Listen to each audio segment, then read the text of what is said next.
All right, back with our panel, Jerry Bowyer, Steve Moore, Joe Battipaglia, Peter Marisi.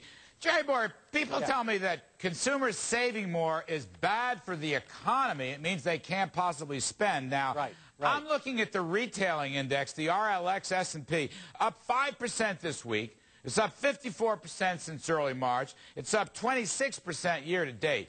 That suggests that consumers will spend. Is saving a bad thing for this economy? No, it isn't. And I don't get why over and over again you hear the analysis that says, well, we can't possibly have a recovery because the consumer's not spending.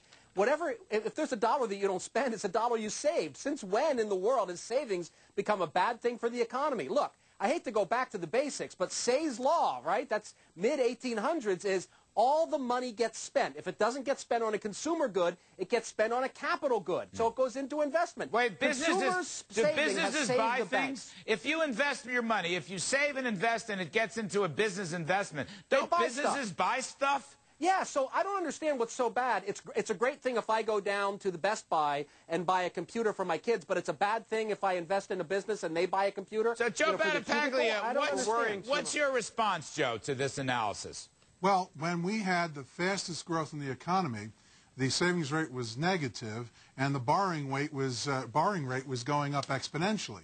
Now that the debt bubble has burst, the debt is falling away by losses and foreclosure, and now the public is basically running to save money because they're fearful about their jobs and their future incomes. As a consequence, they're saving money, and that's good. They're saving money. They're putting it in banks. Banks now have more capital than they had before. And that's why GDP contracts by more than 2% in the second quarter and significantly more in the first quarter because the consumer is not participating in the economy. And on top of all that, the reason why the production cutbacks was that businesses overexpanded to meet a demand that was not sustainable. Look at the auto industry. 17.5 million units at the high. They're now happy to get back to 10. That's lost output and a lost demand for investment. And now we're not buying those cars. And now we're putting the money in the banks, and the banks are letting one at a time. Jerry Bowyer, then Peter, then Steve Moore. Jerry, go ahead. Respond to what Joe is saying. We don't spend the money at the mall. We put it in the bank. The banks are stronger. The banks are starting to lend out again. The money gets spent,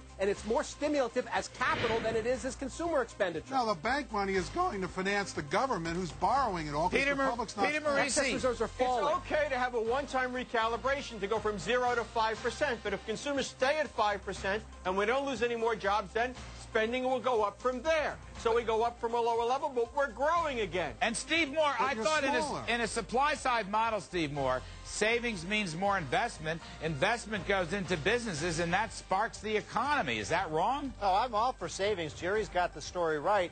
The problem is, Jerry, that you're leaving out is the federal government is borrowing $2 trillion. That's the savings in the economy that I'm really worried about. Yes, and I'm worried about it for next year, too. Hang on, we're going to come back. I want to come back to that right after this. We should be worried about that one. Everyone stay. I think we're all going to agree on that. There's too much spending. There's too much borrowing.